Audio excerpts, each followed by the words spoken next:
Yeah. What? Oh my God.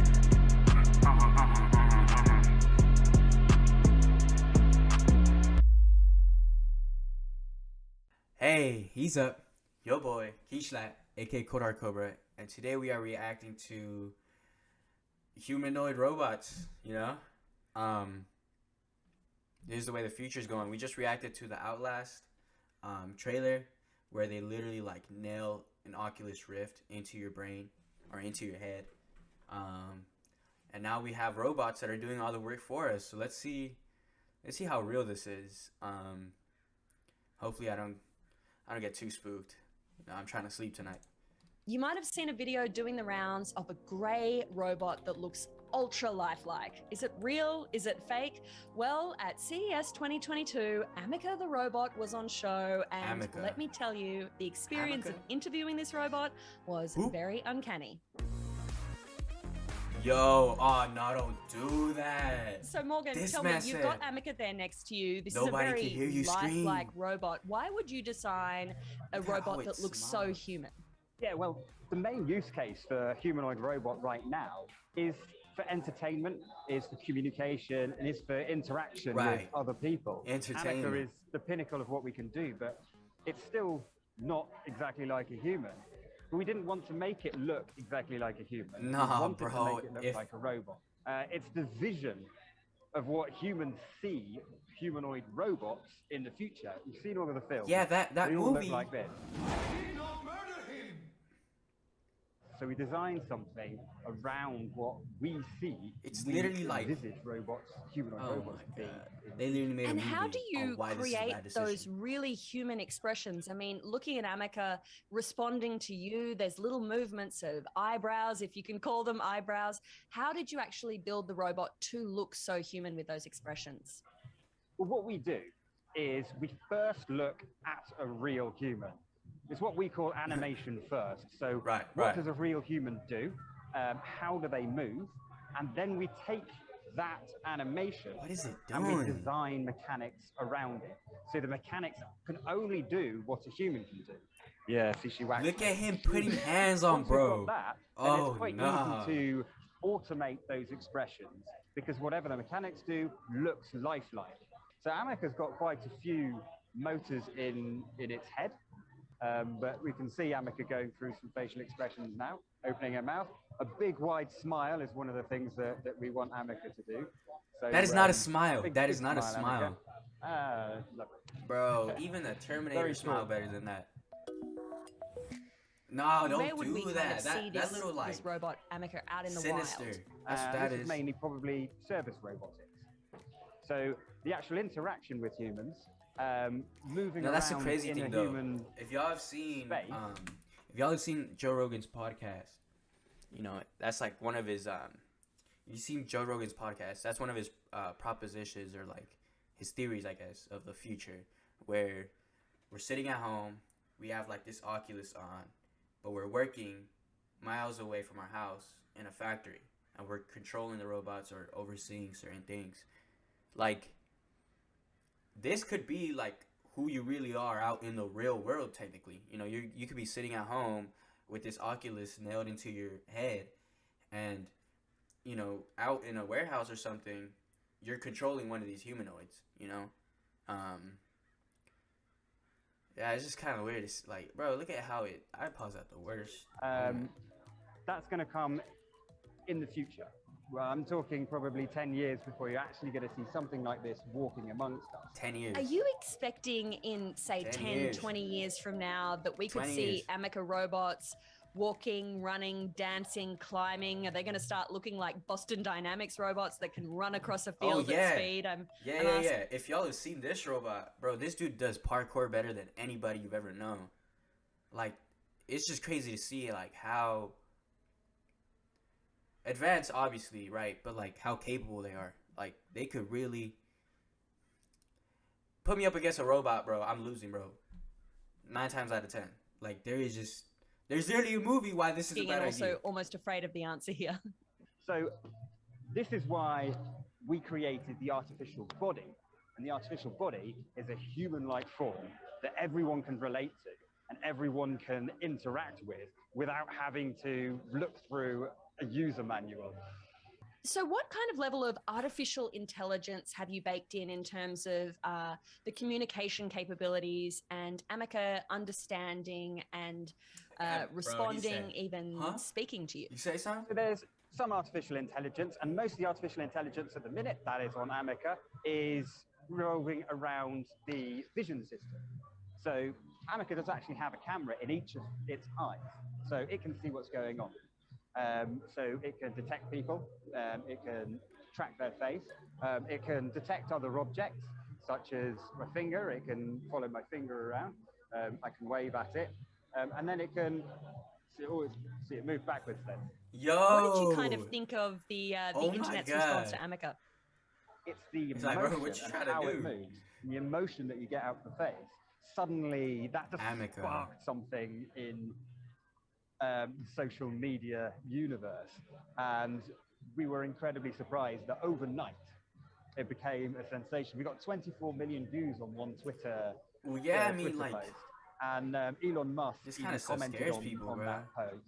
So incredible response. And Elon Musk is on this right now.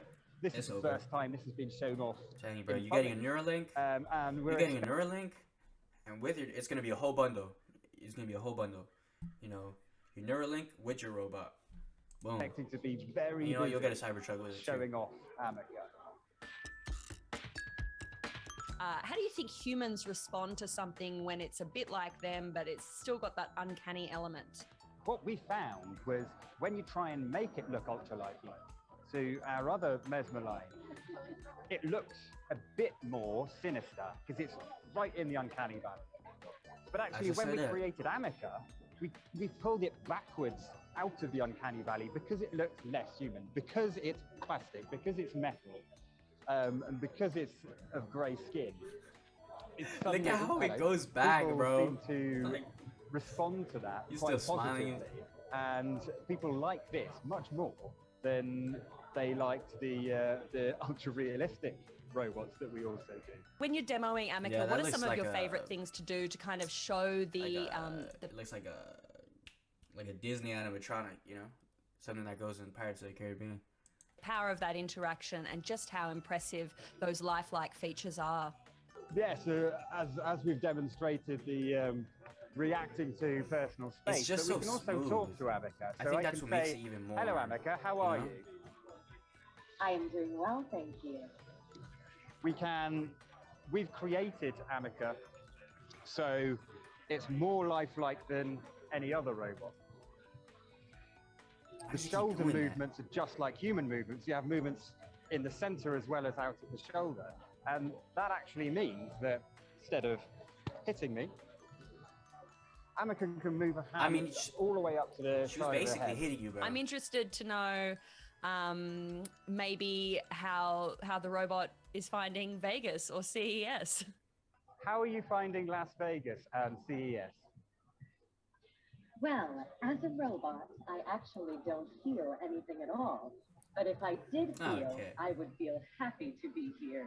Do you see a robot like this becoming an accepted part of our lives? Do you see it maybe being something I might ask a question of at the airport? Or would I have an Ameca robot in my home helping me out?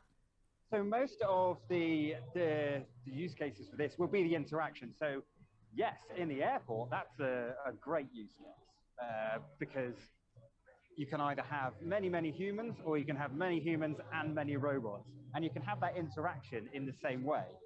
Having it in your home is probably not something that's going to happen in the near future. Right, that's what I'm saying. A robot like this can do many tasks, just like a human, but there are other robots that you can get that will do those tasks a lot better because they're designed for the job and a lot cheaper, and you can get them today. So why would you buy a humanoid robot that will probably cost more than your house?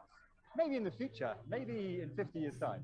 But I'm going to say right now, I don't think you'll have one of these in your home in the next decade. What does it feel like to work on something that's had such a huge response and to be at that bleeding edge of robotics? Is it something you tell your mates down in the pub that you're working on a robot that could one day be the future of society in robotics? it's a fantastic thing to do. It's a fantastic technology to be a part of developing. And I hope over the next 10 years we can continue innovating and continue to spark people's imagination and continue with this social media sensation, so everyone actually then knows who Ameca is. Thank you for the interview. I think it's gonna be interesting Anytime. to see, you know, one day, you know, just paint this scenario real quick. One day, you know, there's already a lot of people that work for Amazon. You know, it's a growing company, you know, despite all their issues or whatever or whatnot. But say you do work at Amazon. One day you come in,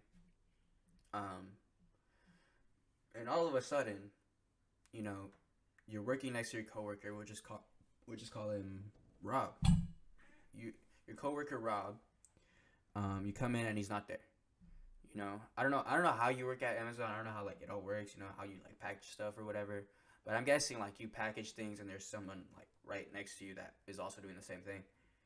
So you come in and Rob isn't there. All right, cool. Find it a little peculiar. About an hour passes. Then all of a sudden, you see all these managers or whatever, and they pull up and they bring one of these over. You know, they stand there with it. You know, it's kind of just sitting there for a good minute. And then all of a sudden, you know, they turn it on. They watch it like pack some things for about like 10 minutes. You stop and you look. But, I mean, again, I don't know how Amazon, like, what they're really like. Your manager notices you're not working. Hey, get back to work or this, you know, we'll get another one to replace you. You know, basically, you know, cracks the whip on you. So, all right, cool. Now you're working, right? Like, try not to look. Finally, they leave. You know, they got it up and running and they go. And now you take another moment and you look at it. You watch how quick it's doing it, you know. And then you start trying to, like, you know, compete with it. What are you thinking when you go home at night? You know, finally it's the end of the shift. You know, you clock out and this thing is still running there, bro.